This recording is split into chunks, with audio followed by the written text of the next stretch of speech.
የኢትዮጵያ መንግስት የኤርትራ ጦር ከግዛቱ እንዲወጣ ቢያስጠነቅቅም የሻዕቢያ ጦር ይህንን መልእክት አሻፈረኝ ብለው በኢትዮጵያ ተጨማሪ የትግራይ መሬትን ዛሬ ተቆጣጥሯል።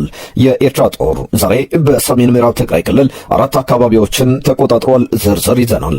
በርካታ ታጣቂው አልዋጋ ብሎት አይል የተመናመነበት ህወሓት ከኤርትራ በመጡ ወታደሮች አርሚዎቹን በመጠኑም በማሟላት አዲስ ሚስጥራዊና ወታደራዊ የጦርነት እቅድን አውጥቷል። ሌሎችም በርካታ የህወሓት ታጣቂ አርሚዎች ደግሞ ምሽግ ቁፋሮ በተለያዩ ግንባሮች ጀምሯል። ዝርዝር ወታደራዊ ዕቅድ እጃችን ገብቷል። የህወሓት ከሰሞኑ ኢትዮጵያን ለመውጋት ሲነሳሳ ተስፋ የጣለበት የተመናመነበት አርሚ ሰራዊት አባላት አንዋጋም በማለት ዛሬ መበተኑም ተነግሯል። ዝርዝር ይዘናል። የህወሓት ካድሬ አመራሮችና የግንባር አመራሮች መካከል በስብሰባ በተጀመረው ቅራኔ ዛሬና ትናንት ስብሰባ እንዳልገቡ የተጠቀሰ ሲሆን የክልሉ ጊዜያዊ ፕሬዝዳንት ጀነራል ታደሰ ወረደ አንዱ እንደሆኑ መረጃዎች አመላክተዋል። በዝርዝር ይዘናል። በባለፈው ሳምንት ውጊያ የተገደሉት የህወሓት ታጣቂ አባላት መርዶ ለቤተሰብ ከትናንትና ጀምሮ እየተነገረ ነው። ህወሓት ሐዘኑን በየቤቱ አስገብቶታል። ዝርዝር አለን። የአሜሪካው የውጭ ጉዳይ መስሪያ ቤት ሹም በኢትዮጵያና በኤርትራ መካከል ጫፍ ለደረሰው ውጊያ ስለ ሀገራቸው አቋምም ተናግሯል። በዝርዝር እንነግራችኋለን። ኢራን ከአሜሪካ ጋር የቀጥታ ውይይት አላደርግም ማለቷን የተጀመረውን ውይይት ማቋረጧን አሜሪካንን አሳብዷል። የዓለም ትኩረትን ስለ ሳበው ጉዳይም እንነግራችኋለን። አንተው ቀዳሚ መረጃ ምንጭ ነው። ቻናላችን በአዲስ አቀራረብ ተደራሽነታችንን እናሰፋ ዘንድ ሼርና ላይክ በማድረግ ሐሳብ አስተያየቶቻችሁን በማጋራት እንድትተባበሩን በአክብሮት እንጠይቃለን። አሁን ወደ ዝርዝሩ እንውሰዳቸው። የኢትዮጵያ መንግስት የኤርትራ ጦር ከግዛቱ እንዲወጣ ቢያስጠነቅቅም የሻዕቢያ ጦር ግን ይህንን ነገር ችላ ብሎ በኢትዮጵያ ተጨማሪ የትግራይ መሬትን በትናንትናው ዕለት ተቆጣጥሯል። የኤርትራ ጦር በሰሜን ምዕራብ ትግራይ ክልል 4 አካባቢዎችን መቆጣጠሩን ተመልክተናል። የኢትዮጵያ መንግስት የኤርትራ ጦር ከግዛቱ እንዲወጣ ባድመ ከተማን እንዳያልፍ ጉላጉል የአይል ባድመ ሸለቆች ውስጥ ሰፍሯል። እንዲሁም ከአንድ ሳምንት በፊት በአዲ ጸጽር በኩል ሲዘዋወር የቆየው የሻዕቢያ ጦር የአዲ አሰር ኮረብቶች ላይ ምሽግ እየቆፈረ ነው። ዛሬ የኩናማ ጎሳ በብዛት የሚገኝበት አዲራዋ የሚባል አካባቢም ሙሉ በሙሉ በሻዕቢያ ጦር እጅ ገብቷል። በርካታ ታጣቂው አልዋጋ ብሎት አይል የተመናመነበት ህወሓት ከኤርትራ በመጡ ወታደሮች አርሚዎቹን በመጠኑም በማሟላት አዲስ ሚስጥራዊና ወታደራዊ የጦርነት እቅድን አውጥቷል። ዝርዝር ወታደራዊ እቅዱም እጃችን ገብቷል። አርሚ 11 የተባለው ወልቃይት ጠለምት ላይ ክፉኛ የተመታው የህወሓት ታጣቂ ቡድን ባዶን ቀርቷል የተባለ ሲሆን በክፍለ ጦር 30 ሰው ብቻ እንደቀረውም ተነግሯል። ከዚህ አርሚ ውጪ ያሉት የፌዴራል መንግስት ሳያጠቃን ልናጠቃው ይገባል በሚል ውሳኔ በቅርብ ቀናት በሁሉም አቅጣጫ ጦርነት ለመክፈት አቅጣጫ ከህወሓት የተቀበሉ ሲሆን የጦርነቱን አሰላለፍ በሚመለከትም አርሚ 24 ቀደም ብሎ በጉሽ ገብረ እግዚአብሔር ሲመራ የነበረ ሲሆን በዚህ ሰዓት ደግሞ በኮሎኔል ካሳይ መኮንን እየተመራ በአዲ ሸሪፎ ስር የወደቀውን አርሚ 24 በጮቢበር አቅጣጫ እንዲያጠቃም ተመድቧል። አርሚ 17 በዋልድባ አካባቢ እስከ ደደቢት ተዘርግቷል። በዘነበ ክፍለ ጦር የጦር አዛዥ የሚመራው አርሚ 31 ከአርሚ 24 ጋር በተደራቢነት እንዲያጠቃና ከአርሚ 4 ጋር እየተቀናጀ እስከ ወልዲያ የመቆጣጠር ግዳጅም ተሰጥቶታል። በዚህ መሰረት የተወሰኑ የአርሚ 31 ክፍለ ጦሮች በቅሮ ከተማ ወታደራዊ ኦሪየንቴሽን ተሰጥቷቸው ተግባራዊ እንቅስቃሴ ጀምሯል። በትንሣኤ ብርሃነ ወዲ ብርሃን የሚመራው አርሚ 43 የራያ ጨርጨረንና ከያሎ ወረዳ ጋር የሚያዋስነውን የቢሶበር ግንባር እንዲያሰማራ ተመድቧል። ገብረ ዮሐንስ አባተ ወዲ አባተ ሲመራ የነበረው አርሚ 44 እና አርሚ 22 በአሁኑ ሰዓት የራያ ህዝብ ጨቋኝ በሚለው ገብረ ጻዲቅ አስረሳይ ስር የወደቀውን አርሚ 44 በወጅራት አቅጣጫ ጥቃት እንዲሰነዝር በከዳተኛውና በሙንጂሬኖ ቀኝ እጅ ገብረስላሴ ቁጥሚ የሚመራው አርሚ 22 ደግሞ ከአርሚ 44 ጋር ተደራቢ ጥቃት እንዲከፍትም ተመድቧል። መጪው አጎስ ገብረ የሚመራው አርሚ 26 እና የራያ ህዝብ ላይ ገፍ ያደርሳል በሚባለው ወልደ ጆርገስ ተክላይ ሸሪፎ በሚመራው አርሚ 33 የተወሰኑ ክፍሎች በጋራ የዶጋ ራያ አካባቢዎችን እንዲያጠቃ ትዕዛዝም ተቀብሏል። በዋነኛው እንዲሁም ደግሞ በታማኝ የሙንጀሪኖ አገልጋይ አብርሃ ተስፋዬ ድንኩል የሚመራው አርሚ 42 እና በጀነራል ጎሽ ገብረ ሲመራ የነበረውና በዚህ ሰዓት ደግሞ ማዛ በሚባል በሙንጀሪኖ ታዛዥ የሚመራው አርሚ 15 በሻዕቢያ እየተመሩና እየተገረፉ በኤርትራ አቅጣጫ ወደ ምዕራብ ዞን ለመግባት በሚል ሽፋን ወደ ኤርትራ እንዲገቡም ታዘዋል። ራስ ወዳዱና ተንኮለኛው ሻዕቢያ ትግራይን የመካከለኛው ግንባር በማድረግ የጦርነቱን ሂደት እያየና እየገመገመ ወደ ትግራይ መግባትም ጀምሯል። ቀሪዎቹ አርሚዎች ደግሞ ምሽግ ቁፋሮን ይዘዋል። አርሚ 35 በተከዜ ወንዝ ዳርቻ ዋልድባ አካባቢ እየተንቀሳቀሰ ምሽግም እየቆፈረ ነው። አርሚ 42 በታችኛው አዲያባ ወረዳ በአዲ ጸጸር፣ አዲ አሰር፣ አርዲ ማቲያስ አካባቢዎች የተከዜ መሻገሪያ ድልድይን ይዞ ወደ ታች ተቀምጧል። እስከ የካቲት 6 ቀን ጦርነት ለመጀመር ዝግጅት ተጠናቋል የሚሉ መረጃዎችም ወጥቷል። የህወሓት ተስፋው ነው። የአርሚ 42 ሰራዊት አባላት አንዋጋም በማለት ተበታትኗል። ከአርሚ 42 ሰራዊት ውስጥ 604 የሰራዊቱ አባላት አንዋጋም በማለት ተበትኗል። ከአርሚ 42 በታች በሚገኙት 7 ክፍለ ጦሮች ውስጥ ከነበረው 1418 ጠቅላላ የሰው ኃይል ውስጥ 604 የሰራዊቱ አባላት አንዋጋም በማለት መበተናቸውን የመረጃ ምንጮቻችን ገልጸዋል። ህወሓት ትኩረቱን ወደ ምዕራብ መስመር ወይም ወደ ሽረ በማድረግ ወልቃይት ጠገዴ ዞንን ለመቆጣጠር አሁንም በከፍተኛ ሁኔታ እየሰራ ነው። ዛሬ ወደ አማራ ክልል ድንበር ተጨማሪ ኃይል አስጠግቷል። በዚህም በጠለምት ግንባር ውጊያ በመንቀሳቀሱ ከአክሱም ወደ ሽረ የገቡ የአርሚ 35 ታጣቂ እዛው እንዲቆም እንደተወሰነም ታውቋል። በዚህም የአርሚ 35 ታጣቂ ቤዝ በሚያደርግበት ቦታም በአርሚ 17 ወይም በደደቢቱ ቡድን እንዲሁም አርሚ 11 እንደ አባጉና መካከል የማድረግ እቅድ አላቸው። በሌላ በኩል ተንቤንን የሚገኘው በጀነራል እንጻለ ጊዮርጊስ የሚመራው አርሚ 60 ሜካናይዝድ ኃይል አመራሮች ዛሬ በአብያዲ በኩል በዚሁ ከተማ በአብያዲ ከተማም አስቸኳይ ስብሰባ እንደተጠራም ተሰምቷል። ደግሞ ሰኞ ጥር 5 ቀን 2018 ዓ.ም ግምገማ በሚል የጀመሩት ስብሰባ ትናንትናም እንደቀጠለ ተመልክተናል። በስብሰባው ማራዘም ያልተደሰቱት አመራሮች የትላንትናና ዛሬ ስብሰባ እንዳልገቡ የተጠቀሰ ሲሆን የክልሉ ጀነራል ታደሰ ወረደ አንዱ እንደሆኑም ጭምጭምታ አለ።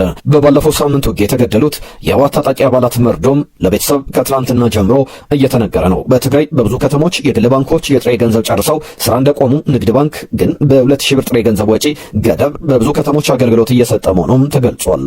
የአሜሪካው የውጭ ጉዳይ መስሪያ ቤት ሹም በኢትዮጵያና በኤርትራ መካከል ጫፍ ለደረሰው ውጊያ ስለ ሀገራቸው አቋም ተናግሯል። የቀድሞ የአሜሪካ የአፍሪካ ጉዳዮች ረዳት ሚኒስትር ቲቦር ነጂ በኢትዮጵያና በኤርትራ መካከል ዳግም ጦርነት ሊቀሰቀስ ይችላል የሚለው ስጋት የአሜሪካንን ከፍተኛ ትኩረት የሚሻ ጉዳይ መሆኑን ገልጿል።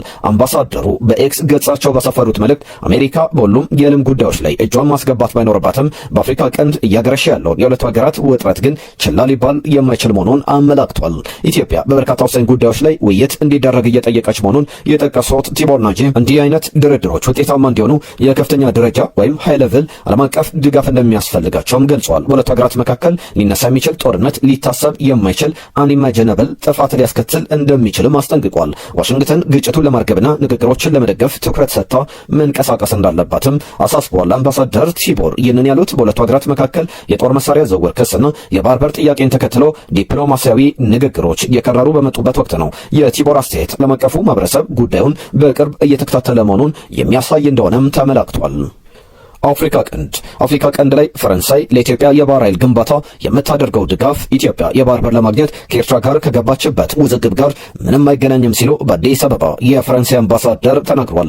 የፈረንሳይ አምባሳደር ከዚህ ጋር ምንም የለውም ያሉት ላሜክስ በኢትዮጵያና ኤርትራ ባህር ላይ በባህር በር ይገባኛል ያለው ውጥረትና ውዝግብ ፈረንሳይ የኢትዮጵያ ባህር ኃይል ግንባታ ላይ የሚያገናኘው ነገር የለም ብሏል። የኢትዮጵያ ባህር ኃይል ተገንብቶ እስኪጠናቀቅ ድረስ በኢትዮጵያና በኤርትራ መካከል ያለው የባህር በር ውዝግብ በሰላም ይፈታል የሚል ዲፕሎማሲ ምላሽም እዚሁ ሰጥቷል። እንዲሁ ይህንን ያለውን ሁኔታ በቀጥታ የሚያሳይ ነው ያሉት ኢትዮጵያ ጅቡቲ ጋር ያላትን ግንኙነት ጅቡቲ ደግሞ እንደ አንድ የፈረንሳይ ክፍለ ሀገር ነው የምትታየው። ስለዚህ ፈረንሳይ በዚህ ጉዳይ ላይ የሚኖራት ቀጠናዊ የፖለቲካና ወታደራዊ ጉዳይ በቀላሉ የሚታይ አይደለም። የጅቡቲን ሕልውና ለመጠበቅ ፈረንሳይ የምታደርጋቸው እንቅስቃሴዎች በዚሁ ቀጠና እንዲሁ የአውሮፓ አገራት ሚና ተደርጎ ሊታይ ይችላልም ተብሏል።